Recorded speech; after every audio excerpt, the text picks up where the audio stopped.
Grab a cookie, grab a blanket. We've got a lot to chat about.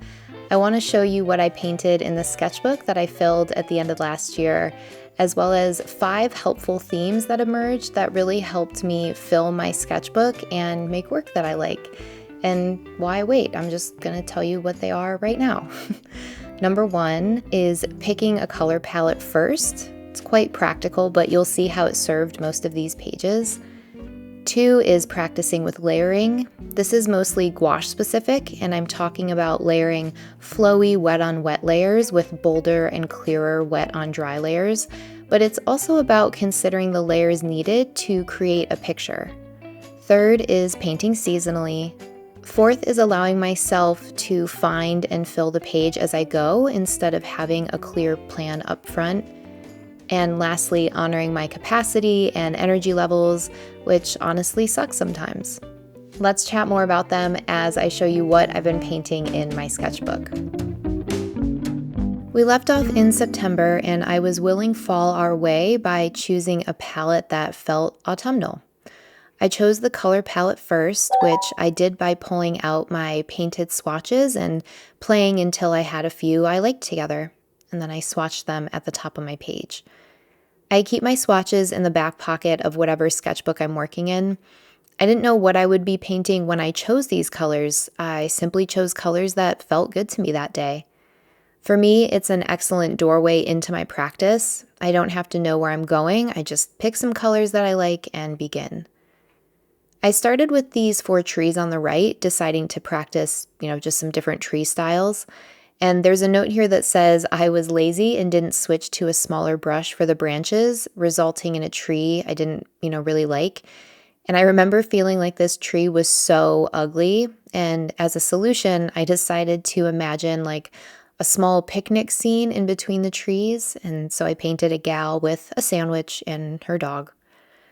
For the left side, I simply painted the background circles from the chosen palette and decided what to fill them with just one at a time.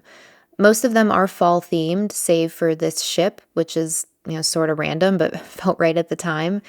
And that's why using a color palette is so nice. It really unites everything on the page, even though I was making it up as I went. At the time, I had been working on a new greeting card collection with red cap cards, which I actually just received samples of, and I just needed to quickly flesh out some ideas. The paint allowed me to explore the ideas more quickly and fully than, a pen or pencil. And funny enough, neither of these ideas are in the actual final batch of cards, but these pages were still a really helpful stepping stone in that project. Something really basic but foundational clicked for me in this spread. As you can see, I started with a color palette that felt inspiring and fall-ish, then set out to paint the base layers of some leaf shapes. And try your best to imagine each of these leaves, ignore the squirrel for now, as simple base layers. Pink, yellow, this one a mix of blue and brown. When they were just their initial layers, the flat ones really satisfied me, just something about the texture in the paint. And then the blendy ones looked kind of dusty and ugly.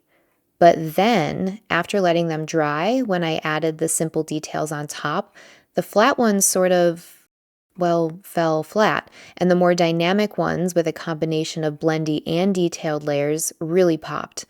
And this is when the concept of thoughtful layering using wet on wet and wet on dry really clicked for me. When I say wet on wet, I mean adding wet paint to already wet or painted areas of the page, creating a watercolor effect of blending colors, where wet on dry is applying paint to dry paper or previously dried layers of paint, which keeps marks sharp. This leaf all the way to the right, or the cute little squirrel, they look more interesting than the flatter leaves on the page, but they weren't more complex to paint. I just needed a little patience to let my paint dry and to top the blendy, washy layer with crisp and thoughtful details. With that breakthrough of the previous spread, I pushed myself here to explore more wet on wet layers with different types of marks on them. I've got dry brush here, dots, flicks, lines, and varying combinations of all of them. Even though this leaf is simple, the blendy base layer gives it so much more warmth and interest than the similar but flat leaf on the previous spread. I still really love big flat shapes. It's one of the reasons that I like painting with gouache, but for bigger shapes that don't have a lot of details, wet on wet adds a lot of life. This page builds on the first two themes of picking a palette ahead of time and practicing layering. It also introduces the third theme of these pages, which is painting seasonally. As the date shows, it was late September when I painted this, and it didn't totally feel like summer still, but also wasn't quite fall. And I think this weird combo of pumpkins and a pink coastline and a bunny with flowers kind of captures the peculiar place I was in the season.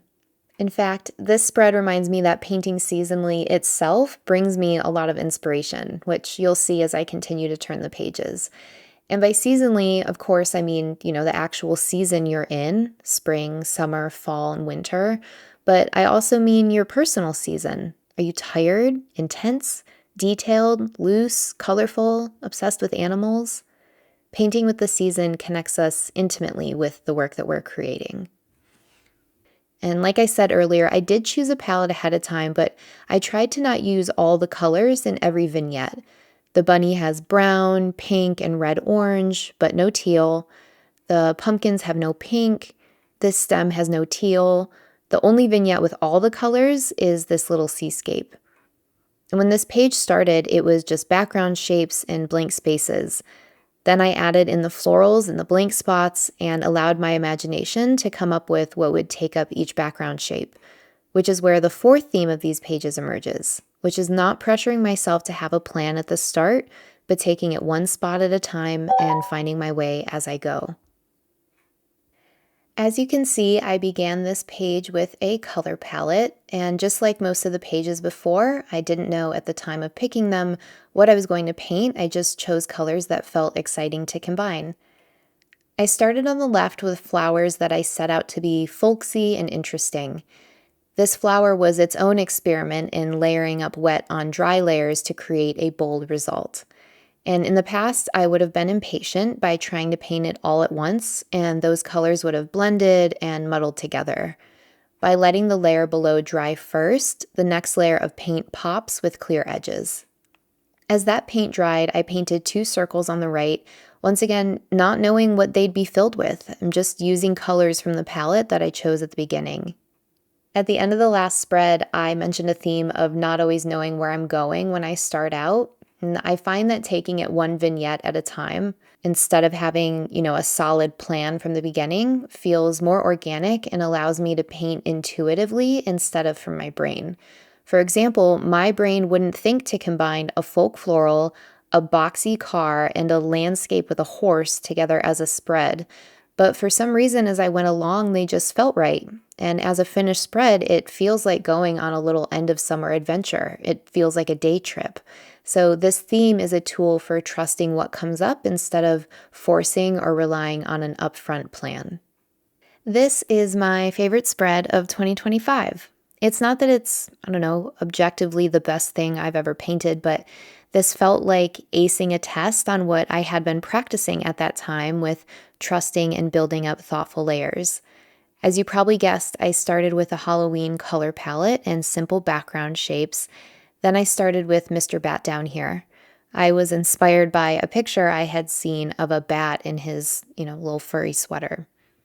To make the orange pop on the brown, you can see I actually blocked out his furry body and eyes in white first, then a layer of orange after letting the white dry, which kind of allows the white to act as a sort of primer between the brown and orange layers. This little scene here, though, is my fave of the fave spread, and my practice with layering in earlier spreads taught me that the foundational layers don't need to look exciting on their own to be really effective base layers. I found a reference or two references to loosely work from, and you can see I began with dark layers of brown and deep blue for the building base layer and a few orange blobs for trees. Nothing, exciting yet. Then I began adding windows and doors and a few dry brush lines to the trees, and already we're starting to bring those base layers to life. With that same deep blue, I create a sidewalk in negative, allowing the background color to show through. I also added orange in the windows to pull back on the contrast and add warmth and Halloween vibes. I then spent time adding in details and then using white to block in the shapes of the trick-or-treaters. I accidentally painted a huge cat in the window, but thanks to gouache's opacity, I was able to layer and cover him up. And it was a happy accident because I thought to add him to the sidewalk with the others later on. A few watery shadows and dry brush trees in the foreground really click the setting into place. Like I said, I feel this little scene really shows off my practice with layering without overworking or overcomplicating. The castle vignette inspired me to do a lot with a little, utilizing just a subtle shift in value to create the castle in the sky, and then those complementary orange pops for the windows. And lastly, I usually rush the lettering of small designs and then I regret it later. With the candy, I really took my time and used a small brush to be, thoughtful about each design. Like everything else on this spread, I challenged myself to think of the candy in layers, even if that initial layer looked a little lacking. And I think that's 4 of 5 themes we've touched on so far: picking a color palette first, practicing thoughtful layers, painting seasonally, and deciding how to fill the page as I go. Well, I was feeling very confident from my Halloween spread, so I decided to take on one of my personal painting challenges: flowers. It's ironic because I'm known in my illustration career for florals, but most of that work was drawn and then colored digitally, allowing me to change my mind only like a million times. So while I'm solid with flowers when it comes to line work, flowers made of shape and layers of paint, and especially folksy flower shapes that aren't based totally in reality, have been harder for me.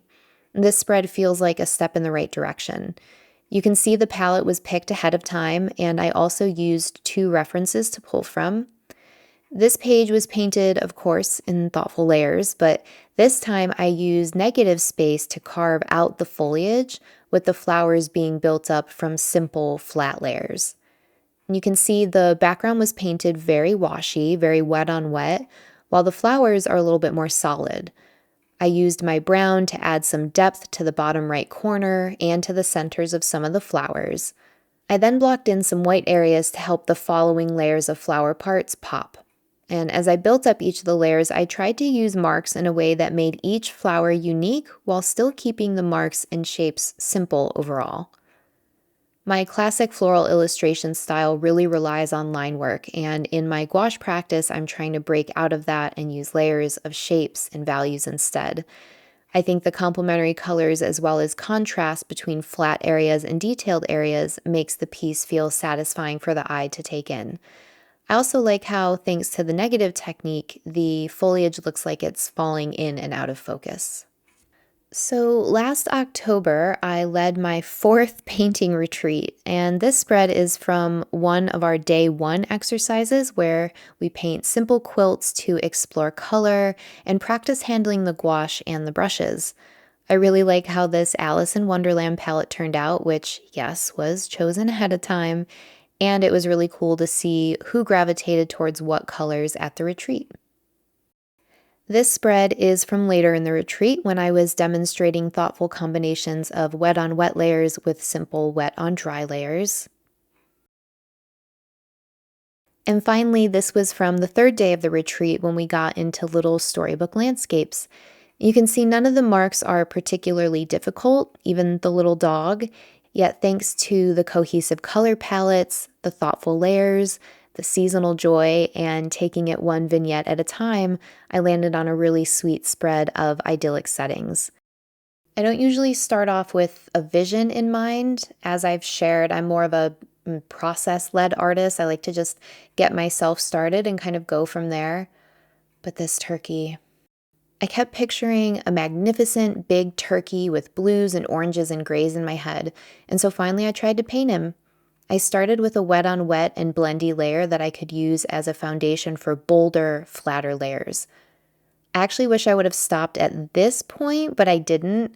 The final is still great, but this was a really good lesson in leaving a little bit of clearer, flatter space for the eye to rest and for the details to pop.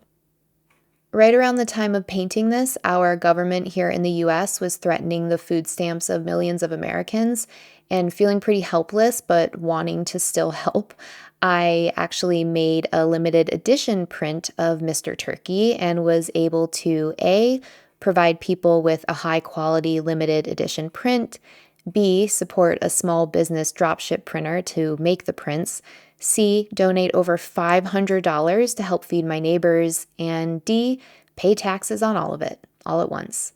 So he's a shy turkey, but he did a lot of good. And I'm sharing that to celebrate, but also to remind you your art can have an impact. Also, thanks to Photoshop, I was able to adjust his shape a little to not be so boxy for the final print. This is not gouache, but instead are these inexpensive acrylic markers that my friend Peggy introduced me to when she visited for Halloween. At this time of the year, I was drained dry of energy. I'm not shy, but I am an introvert, and the intense 5-day painting retreat, while so nice, zapped me for a long time, and it really impacted my desire to paint. These acrylic markers, while not as opaque as gouache or something like a Posca pen, had just enough of that paint feel, but all the convenience of markers, which allowed me to draw and create from the couch at a time when I probably wouldn't have created otherwise. This is where the fifth theme of honoring my capacity comes into play. I actually had been doing it all along, but in all the earlier spreads, my capacity was huge, so I was just enjoying it and painting a lot and growing a lot. And then it shrunk and was suddenly very noticeable. You'll see in the next set of spreads that the dates get further apart and I use a lot of markers instead of paint. It was simply the way I could honor my capacity at the time, which honestly felt like a bummer. Of course, I want to always be energized when I'm painting and see myself grow, but not all seasons are of growth. We need rest, renewal, etc. I hope this theme can help you be gentler on yourself, but also help you tap into your current ebb or flow of creative energy. Here we have another marker spread, but you can see I stuck to those helpful themes of choosing a color palette first and deciding as I go. There's also some more practice here with animals, some folksy florals, and quilty patterns. And here's some more floral, animal, and pattern play with acrylic markers. Although there are parts of this spread I like, this retro pattern, this flower, the general idea of a cat in a tiny blue hat, overall the spread wasn't my favorite. I'm not calling it out to put myself down.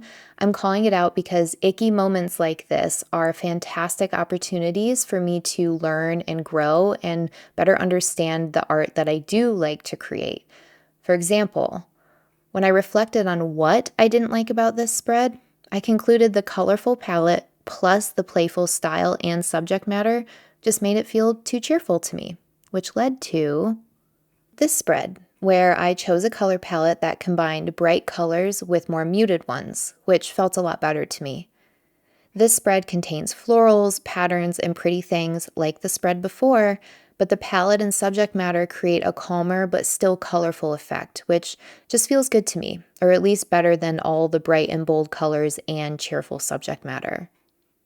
Had I skipped over the ick of the last spread, I wouldn't have known what went wrong with it and how to fix it for myself. In this case, just adjusting the color palette. I love the simple landscape made from only 2 colors and a few different values. I love how these marks are all going the same direction, which is something I learned and kind of forgot about from a landscape challenge I did a few years ago. And I also really love this folksy flower in the dusty palette much more than the flowers in the bright palette. Alrighty, this page is probably where my energy and capacity were at its lowest, like one step above not doing anything. And I remember sitting with my sketchbook on my lap for a while before even deciding what to do. I knew I didn't really have it in me to draw multiple little vignettes, so I just started with the trees with acrylic markers. And respectfully, tree branches seemed to be a weakness of mine, so to distract from the mess of branches, I drew a little alien friend and some stars, which truly made me so happy. Look at him, just peeking out. This spread is definitely an example of honoring my low capacity. This spread was led by the color palette I chose. I just really loved these colors together and honestly didn't care what I drew just as long as the page got filled, so this was definitely a decide as I go situation. So imagine my surprise when I finish the page and I don't like it. I'm kind of underwhelmed by it. How can that be? How can that be when I liked the colors so much together? Well, I think a hint lies here in these two spots, where the white of the page offers a sixth hue and a much needed light value to break everything up. In fact, if I turn this image to grayscale, you can see the red and brown are so close in value that they meld together, and that overall the colors are medium to dark in value. The pops of white really help balance out all those darker colors. And that was the really helpful reminder I got from this page, to break up colors with neutrals and to be mindful of a range of values, not just hues I like together. The areas of this spread that have little pops of white are clearer to see than the areas without. With this spread, I was dipping my toe back into gouache. I was feeling a need in me to move a little faster and to have a little bit more freedom to layer, so I chose a palette that felt bright and playful and set about this, kind of schoolhouse spread. I really enjoyed painting the little creatures and working out a composition that wasn't really set in reality. The only thing is, I had painted this little guy being driven to school by his bear dad and thought it would be cute if he waved at his friends on the bus. The problem is, due to my playful composition, it looks like the bear is, being driven away from the school or past the school. And due to my struggles with making it look like he's peeking out the back window, it all ends up looking like this bear is being kidnapped and he's waving for help. So cute spread, didn't nail it, grateful, moving on. Then 2 weeks passed. It was the busy holiday season, which was leaving little left over. And I relied on the ease of the acrylic markers to keep my creating afloat. Without them, I may not have reached for my sketchbook at all. With Thanksgiving came the urge to return to my turkey friends to explore more of their designs. I chose a punchy palette at the start and took it one turkey at a time, being thoughtful to consider how simple layers could make them pop. I really love the interplay between the bright colors and the neutral and muted ones. This is the last of the acrylic marker spreads, and with this one, I just wanted to explore illustrative cat faces.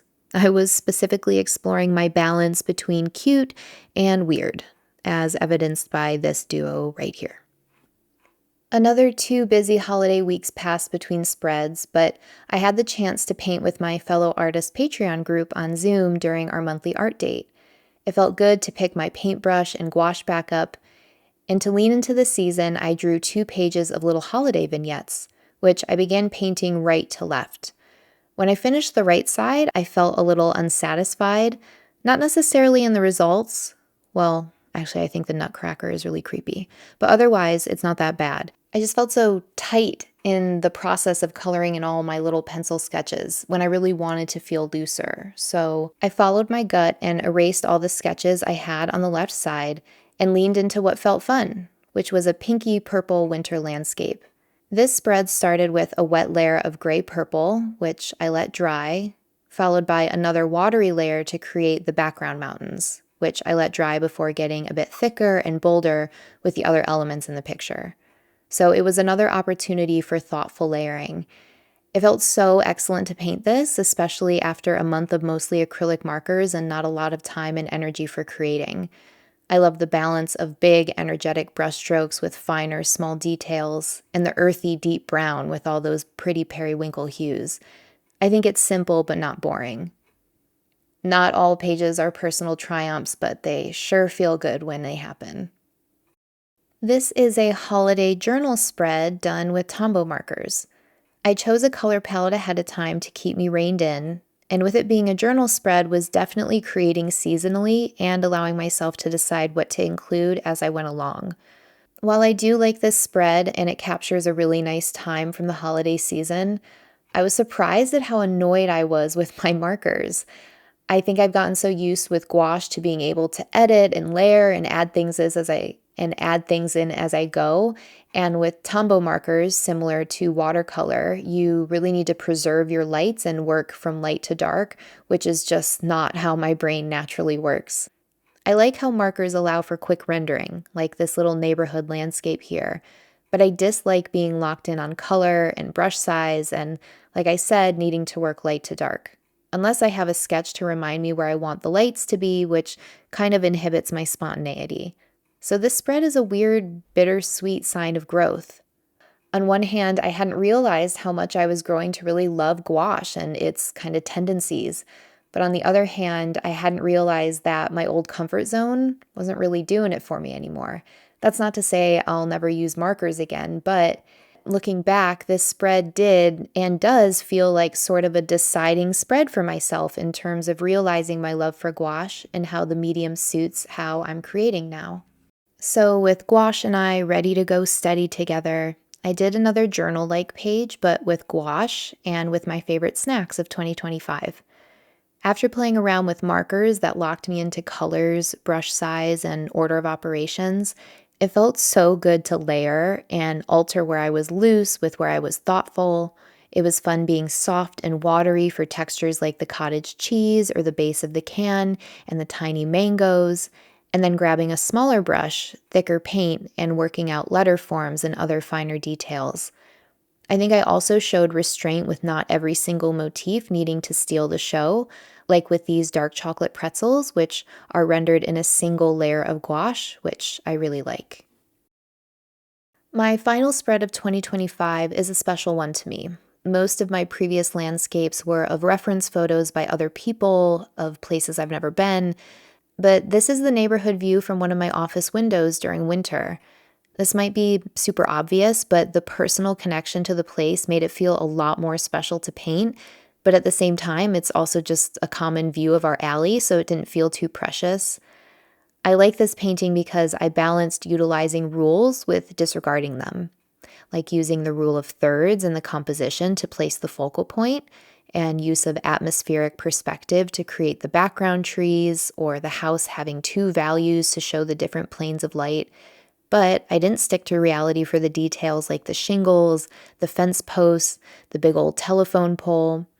I actually had to rework that house too. As the final layer, I got a little out of hand with the colored pencil and made the house look dirty. But that just speaks to my love of gouache. It's okay to make mistakes and adjust. I love the dry brush trees, the focal point house, and funny enough, these trash cans in the alley. There's just enough marks for me to know what they are and to add to the setting, which I attribute to my practice with thoughtful layering. You know, where to be soft, where to be clearer. We'll talk about it in a couple pages, but this is the first time I had some bleed through from another spread. It's not ideal, but it is the nature of working in a sketchbook and just adds to the story and character of this particular book. And here we are with my first painting of 2026. I wanted to live in that dreamy winter palette from the previous spread, so I took a different reference photo from around our neighborhood. Sort of a boring photo, really, but that's what it looks like in winter, and I felt compelled enough to get out my phone and take a picture, so I used it as a starting point. I've found I really like other people's work when it's incomplete, but I haven't been successful with finding that endpoint for myself. So with this spread, I tried to not overwork any single point. The lines you're seeing making the sidewalk are left over from a light painted sketch I did on top of the background layer to create the composition. I love the pastel hues with the gentle application and those brushy trees. You can see some of the bleed through from the next spread got on this page too. I wish I hadn't been so tight and careful with the trash cans though, as they sort of end up pulling the eye as a focal point instead of being simpler shapes for the eye to dance over. But oh well, I'm really happy with its carefree and unfinished feel. And finally, my final spread of this sketchbook and the culprit of the bleed through. This is from a reference from Unsplash, so not personal, but I really love the moodiness of it so much that I just had to paint it. I think I was just so excited to spread the green all over the page that I was a bit heavy-handed with the water and the mix and applying it to the page, hence the bleeding. I began with a simple color palette based on the reference photo. I started the page with a layer of gray sky, brown mountains, and green grass. I let it dry, and then I sketched in my other elements with white before committing to them. I love the balance of open, calm, painterly areas with fine marks and details, which again shows some growth and confidence with my layering. The little dogs add a lot of life that I was struggling to create in previous landscapes. I also used colored pencil for the small marks in the grass and on the roof, which I think add a lot for being so minimal. I don't love the uniform tree marks in the background, but it was still progress over all the times I overworked trees in the background. Plus, they are in the background, so the uniformity and lack of pizzazz helps to kind of keep them back there. In the end, I think it was a really lovely painting to end this book on and to show all I had been learning for the months leading up to it, which again were 1, to pick a color palette first, 2, to practice with thoughtful layering, 3, painting seasonally, 4, allowing myself to decide on the page as I go, and 5, honoring my capacity and energy levels. This sketchbook was started 20th of May and ended the 4th of January. Not my fastest sketchbook, and certainly not my slowest. Thanks for listening to what I had to share about the back half of this book. I learned so much from my sketchbooks, and I hope that you learned something valuable to take back to yours too. If you've made it this far, then I think it's a good time to mention that I made a course called the Sketchbook Fillers Club. It's an actionable class sharing my approach to sketchbooking, complete with 7 sketchbook demos to illustrate the points made in the class. The class was the second most watched class on Skillshare for 2025, and so I'm happy to announce that in addition to Skillshare, the Sketchbook Fillers Club course is now also available from my own site, bydylannm.com, and until May 31st, it's on sale for $49 with the code SKETCHBOOK. My goal is to help you improve your confidence and reduce your resistance to your sketchbook, a place for connecting back with your creativity time and time again, no matter the season. I'll see you next time.